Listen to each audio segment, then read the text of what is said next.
Madame, Monsieur, décollage immédiat pour un voyage surprenant aux quatre coins du monde. Vous le savez, à l'approche de la fête de tous les saints, 1er novembre, la fête des morts, le lendemain. Eh bien, on a voulu en savoir plus sur la façon dont on célèbre les morts, mais dans les autres pays. À quelle date est-ce qu'on leur rend hommage?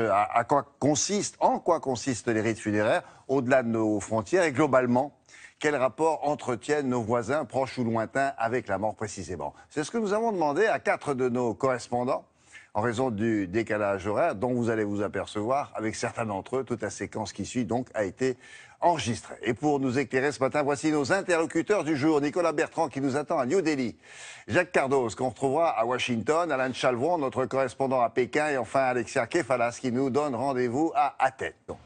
Alors, autre pays, autre coutume, direction, hop là, les États-Unis. On change de quartier, si j'ose dire. Là-bas, il y a une tendance, alors elle est récente, hein. C'est assez surprenant, vous allez voir, ça consiste à conserver son corps en attendant une éventuelle résurrection. Ça s'appelle la cryogénisation. Jacques Cardos est sur place. Alors, c'est pas Hibernatus avec Louis de Funès, la cryogénisation. Mais c'est quand même quasiment de la science-fiction. Il y a vraiment des gens qui font cette démarche. Expliquez-nous en quoi ça consiste exactement. Bonjour Jacques. Bonjour William, oui vous avez raison, c'est franchement de la science-fiction. Enfin on y est presque dans la science-fiction, mais vous savez il y a un certain nombre de gens là-bas à l'ouest des États-Unis, en Californie, qui travaillent sur l'après-mort hein, et ouais. qui vous disent qu'on n'est pas très loin de pouvoir le faire parce qu'on réussit déjà à faire repartir un certain nombre de cellules. Donc pourquoi pas? Bon, on n'y est pas encore. Ce qui est sûr, c'est qu'il y a un certain nombre de gens qui pensent que de toute façon, eh bien, ils préfèrent tenter ce pari sur l'avenir. C'est un peu comme si on donnait son corps à la science sans avoir la garantie que la science soit au rendez-vous le jour J. Et en plus, eh bien, il faut être prêt à un certain nombre de sacrifices. Il faut qu'au moment de la disparition, le corps soit intact, qu'il n'y ait donc pas eu d'accident, que les organes ne soient pas touchés.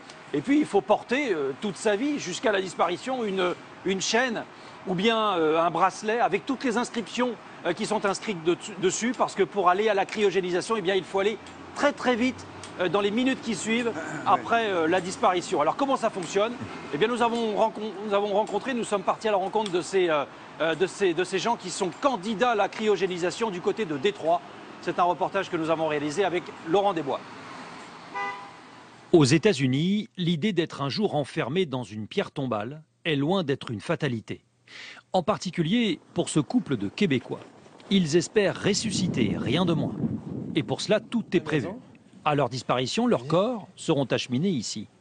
Hi Andy, how are you today?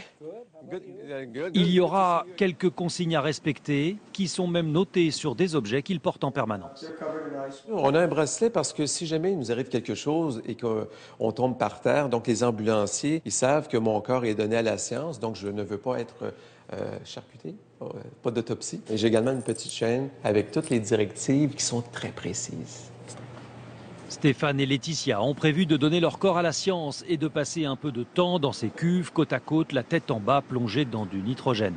Cela s'appelle la cryogénisation, un refroidissement du corps à moins 196 degrés. Beaucoup confondent être cryogénisé et être congelé. La congélation forme des cristaux qui endommagent le corps.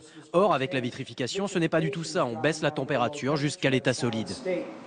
Il s'agit en fait du même principe que celui utilisé pour des embryons et des ovocytes, sauf qu'on ne sait pas encore le faire sur un corps décédé. Chez Cryonics Institute dans le Michigan, 189 personnes ont fait ce choix. 2000 autres sont en attente dont des personnalités.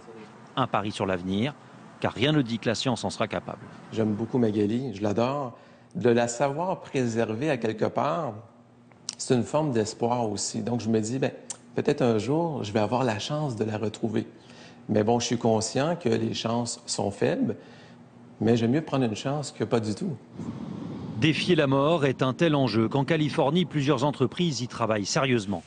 L'une d'elles nous a ouvert ses portes. Ici, on est fiers de présenter une machine censée révolutionner notre avenir. Avec ça, on peut déposer des cellules et du gel dans une imprimante en 3 dimensions. À partir de là, on peut recréer de toutes pièces la forme, l'architecture de l'organe dont est extrait la cellule. Selon son directeur, Organovo sera capable d'ici 3 ans seulement de reproduire le tissu humain et des organes vitaux comme le foie ou le rein. Un processus complexe, certes, mais le mythe de la vie éternelle n'est plus très loin.